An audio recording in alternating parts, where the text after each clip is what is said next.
Shalom dan selamat pagi untuk anak-anak Miss. Bagaimana kabar kalian di rumah? Miss percaya kita semangat untuk belajar dan kita sehat semua hari ini.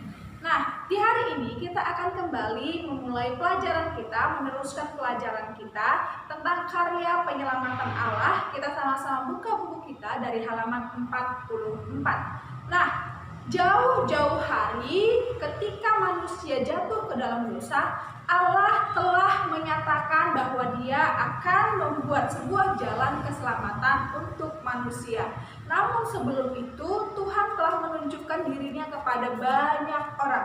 Contohnya melalui nabi-nabi di zaman Perjanjian Lama, dan begitu juga dengan Tuhan menunjukkan sendiri pribadinya kepada orang-orang yang Dia kasihi. Jadi ada nabi-nabi dan ada orang-orang yang Tuhan kasihi, Tuhan menunjukkan dirinya secara langsung. Nah, dengan cara seperti itu Tuhan telah menyatakan dirinya bahwa Dia sebenarnya mengasihi manusia.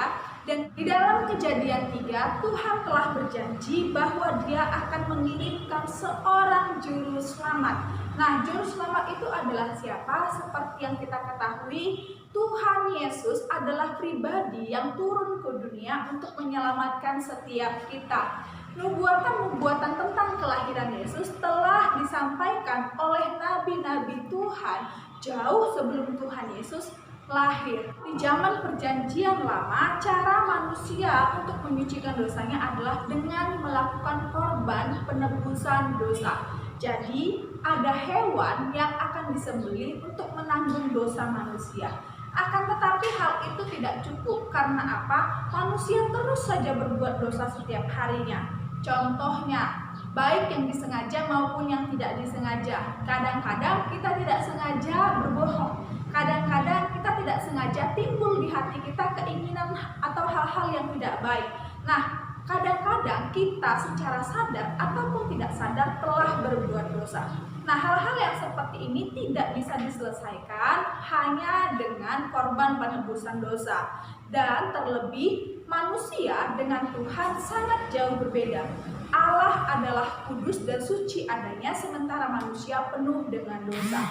Keadaan ini kemudian dinetralkan oleh Yesus. Jadi ketika Yesus datang ke dunia, manusia memiliki hubungan yang manis dengan Allah. Manusia bisa berhubungan dekat kepada Allah tanpa melalui korban-korban bakaran seperti di zaman Perjanjian Lama.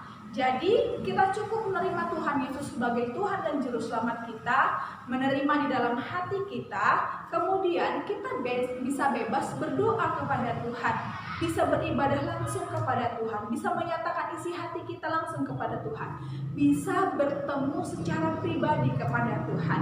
Nah, itulah bedanya antara korban di zaman Perjanjian Lama dengan Perjanjian Baru. Beda korban bakaran untuk penebusan dosa dan bedanya ketika Tuhan Yesus telah mengorbankan hidupnya untuk kita.